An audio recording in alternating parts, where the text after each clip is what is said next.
Iran युद्ध की वजह से सप्लाई चेन प्रभावित होने और महंगाई बढ़ने के कारण देश में कंस्ट्रक्शन की लागत लगातार बढ़ रही है। रियल एस्टेट डेवलपर्स के संगठन क्रेडाई ने बताया, युद्ध शुरू होने के बाद अब तक कंस्ट्रक्शन की लागत 25% तक बढ़ चुकी है। लागत बढ़ने के साथ कंस्ट्रक्शन सामग्री भी की किल्लत भी बढ़ी है। सर, कौन सा सामान महंगा हुआ और इसका महंगाई पर क्या असर होगा? ये बड़ी महंगाई है जो आपके पास छिपकर आ रही है, जिसे आप महसूस भी कर रहे हैं या देख भी रहे हैं। सब स्टील की कीमतों में, अकेले कंस्ट्रक्शन उद्योग के जो आंकड़े बता रहे हैं, स्टील की कीमतों में स्टील की महंगाई करीब 40 से 45% बढ़ी है। और दूसरा, सीमेंट की कीमतें 35 से 40% बढ़ी है, हम आपको बताते रहे हैं। इसके अलावा जो बाकी लागत है, लेबर की कॉस्ट में भी करीब 25% के आसपास की बढ़ोतरी हुई है। कंस्ट्रक्शन लेबर एक साल की तुलना में बढ़ा है। और इस वजह से जो बड़े शहरों में ओवरऑल मकानों के बनाने की लागत है, इसे समझना जरूरी है। 2020 के अंत में 2000 रुपए पर स्क्वायर फीट के आसपास थी। अब यह करीब 2700 से 2800 रुपए पर स्क्वायर फीट के आसपास दिसंबर तक पहुंच गई थी।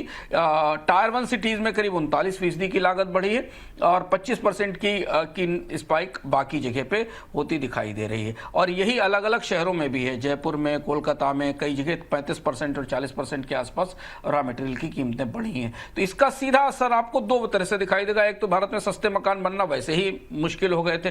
इस लागत के बढ़ने के बाद जो अफोर्डेबल हाउसिंग है उसका तो के लिए तो अब भविष्य बड़ा मुश्किल दिखाई दे रहा है। कंपनियों ने वैसे भी, बिल्डर्स ने कोविड के बाद से सस्ते मकान 50 लाख रुपए से कम के मकान के प्रोजेक्ट ही बंद कर दिए थे।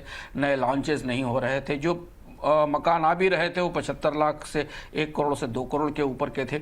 उन मकानों की भी लागत में अब 30 से 35% तक का, 40% तक का इजाफा हो रहा है। इसका सबसे बड़ा और गहरा असर आपको दिखाई देगा अफोर्डेबल हाउसिंग पे। यहाँ जो परिस्थिति बनती दिख रही है, आज कुछ और भी आंकड़े आए। क्रिसिल की एक रिपोर्ट आई जो बता रही है कि भारत में इनपुट कास्ट जबरदस्त ढंग से बढ़ी है, जिस पर हमने कल आपसे भी चर्चा की थी और बताया था कि कौन कौन से उद्योगों में स्ट्रेस है।